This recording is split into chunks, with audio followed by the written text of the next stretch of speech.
What began as a quiet political reshuffle has erupted into a full-blown crisis within the Umkhonto we Sizwe Party, with the former Secretary General Fred Shivambu now at the center of intensifying internal power struggle. Once a prominent figure within the party, Shivambu now finds himself suspended amid conflicting narratives, leaked documents, and growing allegations of factionalism within the ranks of the Umkhonto we Sizwe Party leadership. Last week, the Umkhonto we Sizwe Party National Chairperson Nancy Nhleko publicly announced Shivambu's removal as Secretary General, citing a controversial, unsanctioned trip to Malawi where Shivambu visited the charismatic preacher Shepherd Bushiri. According to Nhleko, the trip was a breach of Umkhonto we Sizwe Party's constitution, specifically Section 3J, which prohibits international engagements that conflict with the party's agenda or that of its allies. Nhleko said after lengthy discussions, it was concluded that the actions by Shivambu were found to be against the spirit and the prescripts of the MK Party constitution. He emphasized that the visit was neither approved by the president nor aligned with the party interest, particularly given its timing, days after a Malawian court granted South Africa's request for Bushiri's extradition. However, a newly leaked suspension letter has cast serious doubt over the party's official explanation. Contrary to the public claims, the charges leveled against Shivambu make no mention of his Malawi trip or any constitutional violation related to Bushiri. Instead, the letter accuses him of undermining party leadership and abuse of power, allegations that suggest deeper, more political charged motivations behind his removal. This removal has fueled accusation of hypocrisy and internal discord within the Umkhonto we Sizwe Party leadership. Complicating matters is the re-emergence of controversial party figures such as Mary Pati, who recently returned to the Umkhonto we Sizwe Party and has since made headlines for public criticism of the leadership and even launching legal action against the party.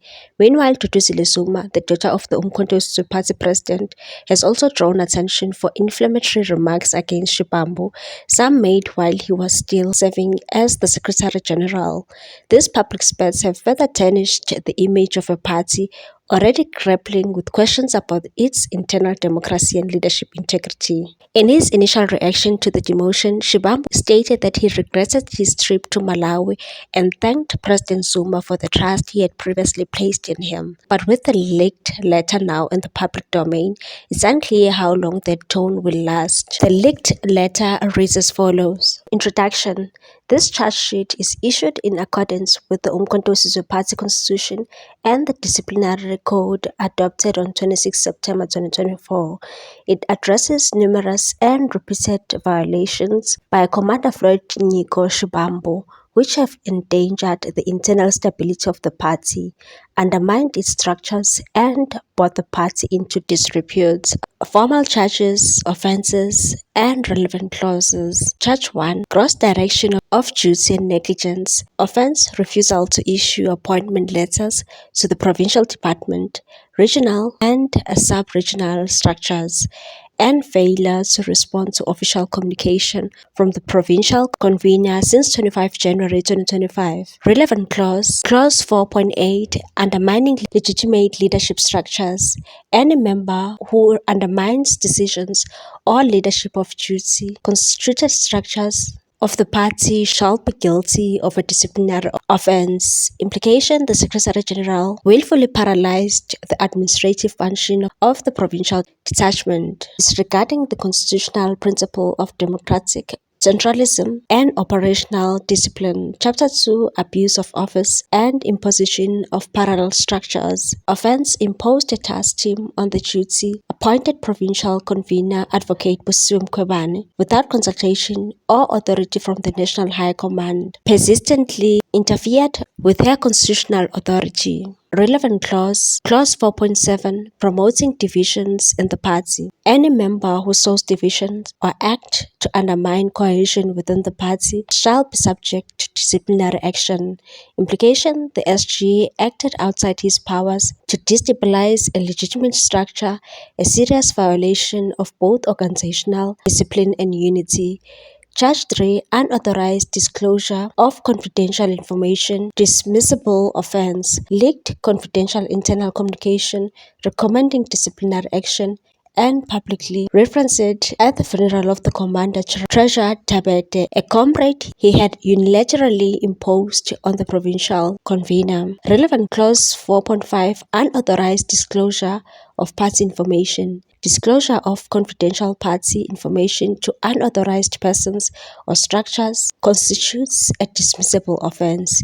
Implication: the gross validation undermines the trust, security, and internal discipline of the organization, and alone warrants summary dismissal. Charge 4. Complicity in factional intimidation and failure to protect members. Offense: witnessed threats involving firearms against detachment members by his known allies and failed to act, did not condemn the physical obstruction of the provincial convener from addressing Umkhonto weSizwe party gatherings. Relevant clause 4.10. Duty to protect party unity and members. Members must actively uphold the unity, safety, and integrity of all party structures and personnel. Implication: his silence and inaction effectively endorse factional violence and place comrades at risk in violation of the core values of Umkhonto weSizwe Party. Charge 5. Failure to defend the party against court action. Offense: despite formal notice, the Secretary General failed to brief legal representatives in the case brought by Ms. Padi, the expelled former convener. She secured an interim order reinstating her and gained access to party resources now used to destabilize the organization. Relevant clause 5.1. Misconduct warranting disciplinary action. Any member who by omission or communication acts to the prejudice of the party's interest may be subjected to disciplinary hearing. Implication: gross negligence that has directly compromised the legal standing and financial security of the Umkhonto weSizwe Party. Charge 6. Compromised relationship with the former convener. Conflict of interest. Offense: pattern of conduct indicates an unethical alliance with Mrs. Padi, whose interest the SG facilitated despite her lawful expulsion. This includes his refusal to defend the party in court and his passive enabling of her sabotage. Clause 4.2. Conduct bringing the party into disrepute. Members must avoid conduct which may embarrass or discredit the party in public or internal spaces. Implication: a clear conflict of interest that erodes internal trust and paints the party as disorganized, divided, and ethically compromised. Relief sought by provincial detachment. In light of these grave offences, the provincial detachment respectfully recommends the following urgent actions: immediate suspension of Comrade Nico Shibambu pending a formal disciplinary inquiry, institution of a full disciplinary hearing in line with provisions of Clause 6.1 of the Disciplinary Code, redeployment to a non-political, non-administrative role to prevent further interference, a formal investigation into his relationship with Ms. Padi to determine ethical breaches, public reaffirmation of the authority and protection of the Mpumalanga provincial detachment. What's your take on this one, people? Thanks for watching. Please subscribe for more news.